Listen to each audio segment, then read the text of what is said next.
नमस्कार दर्शकों, स्वागत है आप सबका मेरे चैनल डॉक्टर निधिज होम्यो केयर में एक बार फिर से। मैं हूं आपकी डॉक्टर निधि और आज मैं आप लोगों को एक ऐसी मेडिसिन के बारे में बताने जा रही हूं जो बच्चों और बूढ़ों के लिए अत्यंत ही लाभकारी है। तो आइए बात करते हैं कि ये कौन सी मेडिसिन है। तो जी हाँ, इस मेडिसिन का नाम है एंटीमोनियम क्रूडम। तो सबसे पहले हम बच्चों के मानसिक लक्षण पर ध्यान देते हैं। एंटिम क्रूड का जो पेशेंट होता है, जो बच्चे होते हैं, वो अत्यंत ही क्रोधी, चिड़चिड़े और गुस्सैल होते हैं।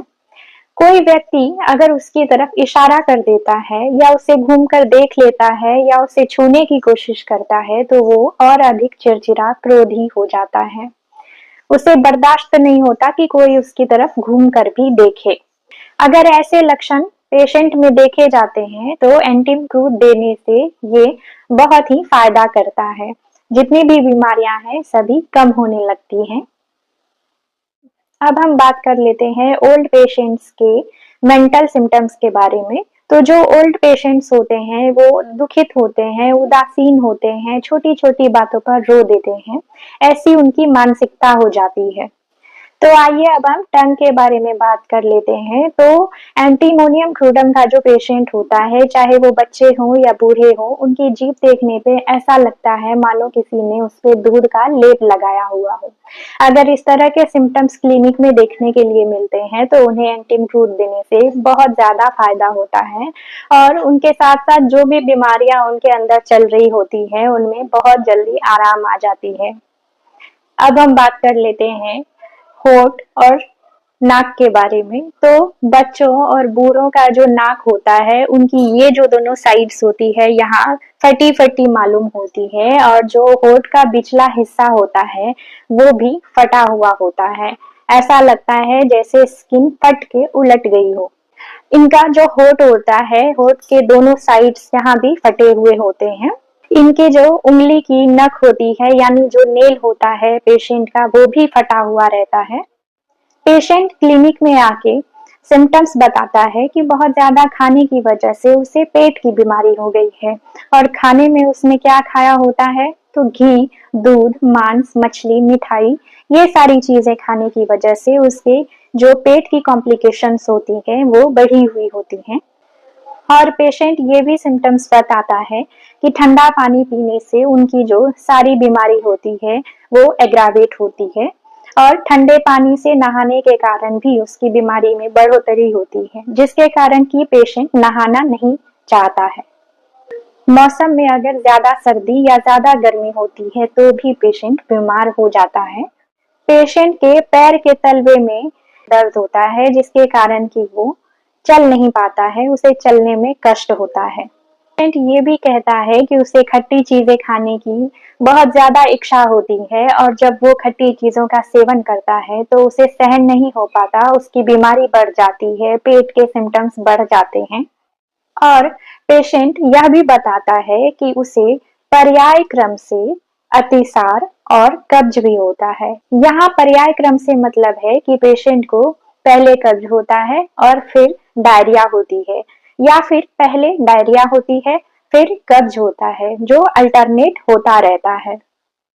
पेशेंट यह भी कहता है कि उसे चेचक के दाने के जैसा कुछ कुछ स्किन पे उभर रहा है और बच्चों के माथे में एक्जिमा होता है।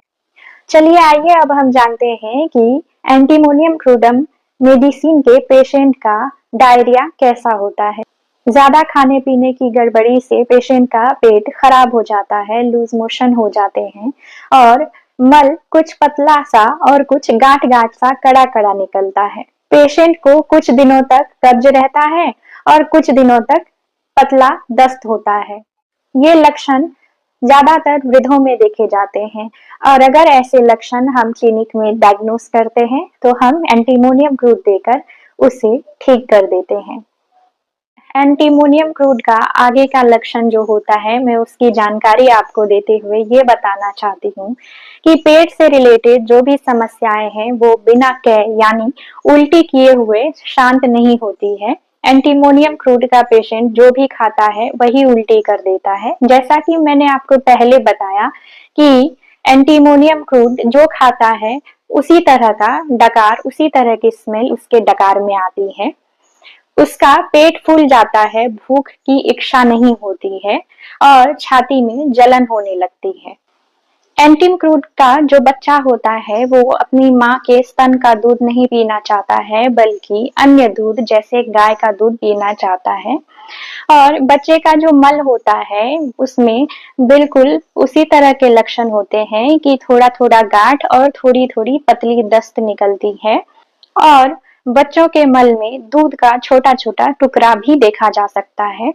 एंटीमोनियम क्रूड का जो मल होता है वो उजला होता है।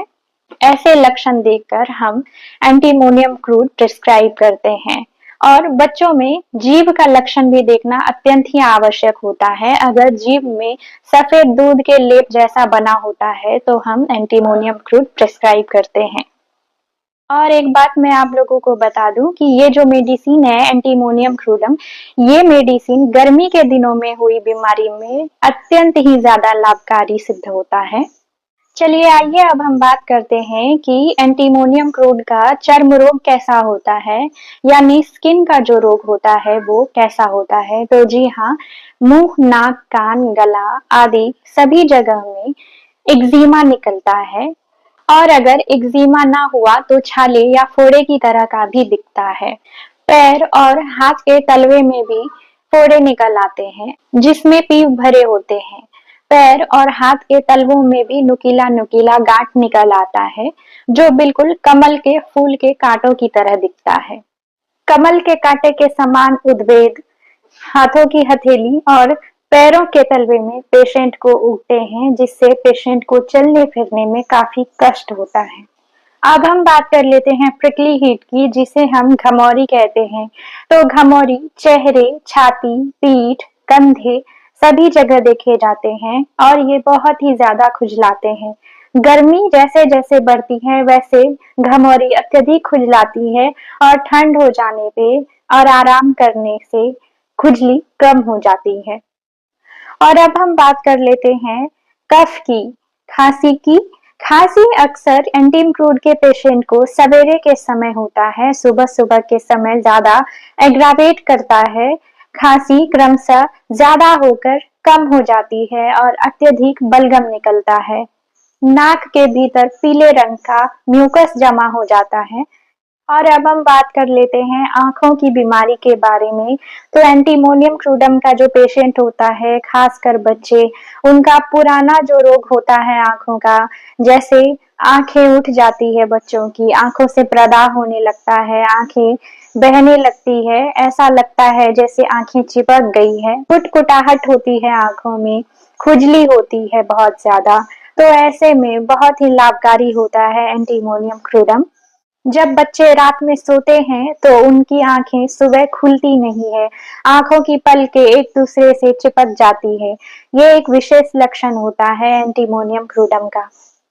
चलिए अब हम बात कर लेते हैं दांतों की बीमारी के बारे में।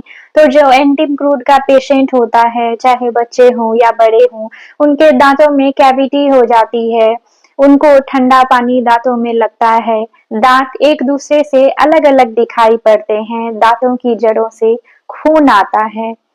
इसमें एंटीम क्रूड बहुत ही अधिक फायदा करता है। और अब हम बात कर लेते हैं पैर के तलवे की बीमारी के बारे में। तो जो एंटीम क्रूड का पेशेंट होता है उसके पैर के तलवे में सड़क पे चलने के कारण या पत्थर पे चलने के कारण बहुत ही तीव्र दर्द होता है और उनके पैरों में कॉर्न भी हुआ रहता है। तो कॉर्न में बहुत ही अत्यधिक फायदा करता है एंटीम क्रूड। वैसे एंटीम क्रूड के पेशेंट को दबाने से दर्द महसूस नहीं होता है, पर जब वो सड़कों पे चलता है या घर में भी अपने चलता है तो उसे बहुत पेन होता है। पैर की एड़ी के दर्द में एंटीम क्रूड बहुत ही लाभदायक होता है। अब हम बात कर लेते हैं एंटीमोनियम क्रूड के वात रोग के विषय में। तो एंटीमोनियम क्रूड का जो पेशेंट होता है उसका वात बिल्कुल नया नया हुआ होता है और ये जो नई बात पेशेंट को हुई होती है वो सबसे ज्यादा अफेक्ट करती है पेशेंट की उंगलियों को। और वात के साथ साथ चलने वाली जो रोग होती है वो है पेट की गड़बड़ी। और जैसे ही पेशेंट रात में सोता है और सुबह सोकर उठता है तो उसे एहसास होता है कि उसका कंधा और उसका पीठ अकड़ चुका है, एक दूसरे में सट चुका है, उसे ऐसा एहसास होता है। और वात रोग में जो वृद्धि होती है वो होता है सिर को नीचे झुकाने से और झुककर कोई काम करने से। अब हम बात कर लेते हैं एंटीमोनियम क्रूड के फीवर के विषय में। तो एंटीमोनियम क्रूड का जो फीवर होता है ये अक्सर दूसरे प्रहर में शुरू होता है और तीसरे प्रहर में भी शुरू होता है। सबसे पहले इसका लक्षण ये है कि जब 12 बजता है दिन का या रात के 12 बजते हैं तो उस समय पेशेंट को कपकपाहट होती है और कपकपाहट के साथ ठंड लगती है। ठंड लगने के साथ साथ ज्वर आता है। मध्य रात्रि में भी पेशेंट के साथ कुछ ऐसा ही होता है। एंटीमोनियम क्रूड का जो पेशेंट होता है इसका फीवर रेमिटेंट और इंटरमिटेंट दोनों ही प्रकार का होता है और ये एक दिन का गैप करके आता है। जैसे पहले दिन हुआ फिर अगले दिन गैप होगा फिर उसके अगले दिन फीवर होगा। ये अंतराल चलता रहता है और एक दिन गैप करके भी सेम उसी टाइम उसको फीवर आता है जिस टाइम एक दिन पहले के अंतराल पे आया था। एंटीमोनियम क्रूड के पेशेंट को जब फीवर आता है तो उसका मिजाज खराब हो जाता है, उसके मिजाज में चिड़चिड़ाहटपन आ जाती है और वो पेट की गड़बड़ी के साथ फीवर लाता है। इसमें पेशेंट को पहले फीवर होता है, फिर बहुत सारा पसीना निकलता है और फिर फीवर आता है। इस तरह का क्रम चलता रहता है। इस पेशेंट का जो फीवर होता है वो मध्य रात्रि के समय बढ़ जाता है और बहुत सारा पसीना निकलता है और उल्टी करने से इसे आराम महसूस होता है। इस मेडिसिन का जो पेशेंट होता है उसका फीवर मध्य रात्रि में बढ़ जाता है और पैर हाथ ठंडे हो जाते हैं। छाती में जलन होती है और वमन यानी कि उल्टी की शिकायत होती है। एंटीम क्रूड का जो फीवर होता है इसमें उसे बिल्कुल भी प्यास नहीं होती है। कब्ज के साथ डायरिया भी होती है और जीभ पर सफेद रंग की लेप चढ़ी हुई होती है। तो पेशेंट को एंटीम क्रूड देने से बहुत राहत मिलती है। तो चलिए अब हम एंटीम क्रूड के पेशेंट के यूरिन के बारे में बात करते हैं। तो जी हाँ, एंटीम क्रूड का जो पेशेंट होता है इसका यूरिन बहुत ही गंदला सा होता है, बदबूदार होता है। पेशाब करने की अर्जिंग बहुत ज्यादा होती है और यूरिन करते समय यूरिन में जलन होती है। एक हमारे बहुत ही महान डॉक्टर हुए थे जिनका नाम था डॉक्टर हैरिंगटन। वो अपनी बुक में लिखते हुए कहते हैं कि अगर बच्चों में क्रोध हो, चिड़चिड़ापन हो, जीभ में सफेद रंग का लेप हो, तो उन्होंने ऐसी लक्षण को, ऐसे चरित्रगत लक्षण को देखते हुए एक बच्चे के डिप्थीरिया रोग को भी ठीक किया है। तो चलिए अब हम डिस्कस कर लेते हैं जाते जाते कि एंटीइम्प्रूव का एग्रावेशन किन किन चीजों से होता है, रोग में वृद्धि किन किन चीजों से होती है। तो जी हाँ, एंटीइम्प्रूव के पेशेंट के रोग में वृद्धि होती है शाम के समय, गर्मी में ठंडी पट्टी बांधने से, ठंडे पानी से नहाने से, खट्टी चीजों का सेवन करने से और खट्टी शराब पीने से। और चलिए अब हम बात कर लेते हैं कि एमेलियोरेशन किन किन चीजों से होती है, यानी रोग के लक्षणों में कमी किन किन चीजों से आती है। तो जी हाँ, एंटीम क्रूड के पेशेंट के रोग के लक्षणों में कमी आती है आराम करने से, पसीना आने वाली गर्मी से और खुली हवा में रहने से। तो बात कर लेते हैं रिलेशन के बारे में। तो एंटीम क्रूड का रिलेशन एंटीमोनियम क्लोराइड से बहुत ज्यादा मिलता है। अगर आपके पास एंटीम क्रूड नहीं है तो आप एंटीम क्रूड के बदले में एंटीमोनियम क्लोराइड पेशेंट को दे सकते हैं। तो जाते जाते अब हम पोटेंसी के बारे में बात कर लेते हैं कि कितनी पोटेंसी हम पेशेंट को दे सकते हैं। जैसा कि मैंने आपको पहले भी बताया है कि हम किसी भी पेशेंट को उसकी एज, उसकी कॉन्स्टिट्यूशन और उसके मेंटल सिम्टम्स, हाव भाव को देखते हुए पोटेंसी प्रेस्क्राइब करते हैं। तो सबसे सरल है कि आप 200 पोटेंसी का यूज करें अपने पेशेंट को देने के लिए। अगर वो एडल्ट हैं, अगर बच्चे हैं तो 30 पोटेंसी का यूज कर सकते हैं। कुछ कुछ केस में हम 3x पोटेंसी का भी यूज करते हैं। तो आपके लिए आप देख लें आपकी एज कितनी है, आप अडल्ट हैं तो आप 200 पोटेंसी का यूज करें। और जाते जाते यही कहूंगी कि मेरे चैनल को लाइक, शेयर एंड सब्सक्राइब करना ना भूलें। अगली जानकारी मैं नेक्स्ट वीडियो में आप लोगों को दूंगी। तब तक के लिए नमस्कार।